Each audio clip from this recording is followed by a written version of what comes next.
If the CRM feels like punishment, your data will be weak. If your data is weak, marketing cannot target well and sales cannot forecast well.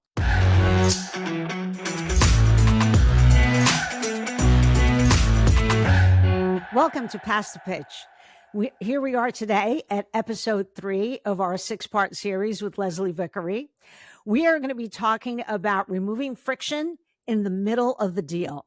Not more meetings, not more tools, just cleaner stages, better notes, and a workflow sellers will actually use. So welcome back to this episode. The focus today is going to be your system support selling, or does it create friction?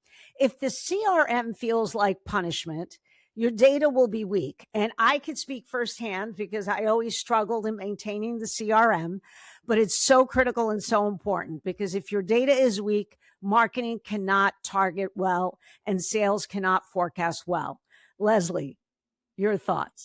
100%. The data is everything.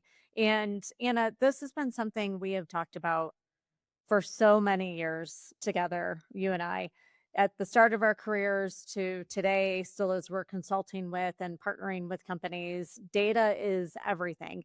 And again, there's no excuse because there's a tool to track everything for you. And it's making it even easier where you can have AI assistance on tracking conversations. You can add things into your systems. Most of the CRMs have AI built into it. Not that AI is the answer necessarily, but it is making it easier for you to actually take notes and enter them into the system so we know.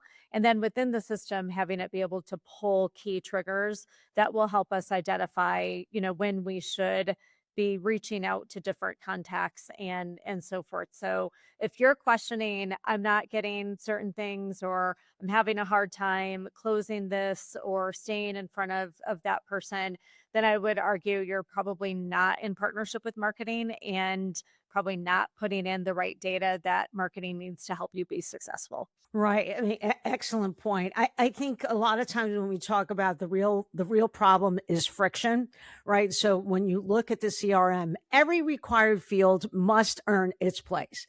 If it does not help you coach, forecast, or improve conversion, it should not be required. And a lot of times what will happen is a field gets added because of a specific project or a specific thing that the organization was working on, and it doesn't get taken out when it's not relevant anymore. So therefore, CRMs can get very sloppy as far as the data that it's asking for. And that could be another discouraging factor as to why salespeople don't do a great job in maintaining it. It feels like busy work, really, and then people feel like they need to do the minimum. But if you have been listening to our series and you heard us talking even about ICPs and the ideal client profile, and when you want to look back to say, gosh, where have we been most successful? With what type of companies, what size of companies, what industries, how long did that sales cycle take?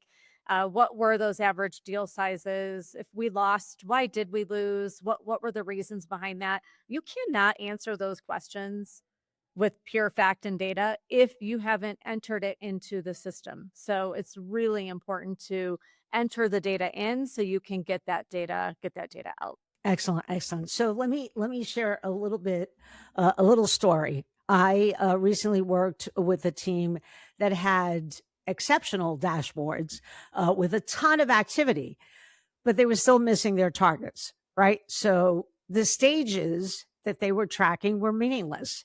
Everything sat in vague labels like discovery or a proposal was sent, but there was no proof and no exit criteria or strategy depending on if you're getting no response on the different levels that you're at or the different stages of the process you're at. So marketing couldn't learn what converted, right? Leaders really can't coach because everything still feels somewhat vague. And last but not least, your forecast is not going to be accurate. It's going to be just a bunch of guesses at this point. So some of the challenges that we see. And I really think the framework is so critical. There's 3 layers when you think of a sales system kind of audit. And that first layer really stages with the entry and exit criteria plus any proof that you can add to that as well. Right. And so when you talk about like the three layers, how do you measure that? How do you like is this something that you would advise the leader to be able to kind of track? Yeah, when you think of the sales system or an audit or the three layers, it's, really thinking of the entry and exit criteria plus proof. You've got to look at signals that tend to correlate with conversion. So that's what we look at. What are the key signals or triggers, like we've talked about on earlier episodes, that get people to convert? So, again, if we don't have any of that data in the system to know, how can we help you get the right tools to push people through the pipeline? And then just data hygiene, and again, keeping fields, I think, very minimal for sales organizations is really critical. And really identifying, what does leadership need to track? What does a sales rep, first of all, what do you need to be successful in selling and pushing things through the pipeline? What does marketing need to help support you to get things through the pipeline to close? And what does leadership need to be able to forecast and know what's, think of the health of your pipeline from, okay, what's closed, committed, we know as far as our revenue target, what's in the middle stages of the pipeline, and what's that gap? What's the opportunity at the top of the funnel that we need to be able to fill? And if all of those layers aren't in there, it's really hard for everyone, sales, marketing, and leadership, to be able to do their job in the right way. Right. And I think, I mean, you really summarize it so nicely. This is where it's important to know what to remove and what to keep as far as the CRM. Remove the fields that nobody uses in coaching, right? Keep the fields that's tied to actual action and revenue generation, right? So if you were to put together a keep list, you want to make sure that you have access to the buyer role, right? You want to be able to have use cases.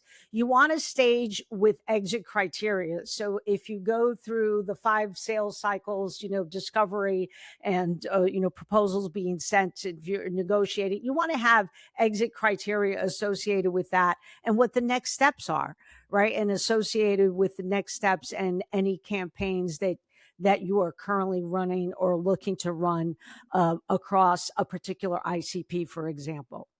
So, as we wrap up our third session, our call to action this week is pick 5 required fields and ask, does this help you coach, forecast, or convert?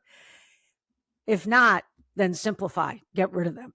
Right. So, a comment for you, and if you can respond in the comment section, is what is the one CRM requirement your team complains about most and why?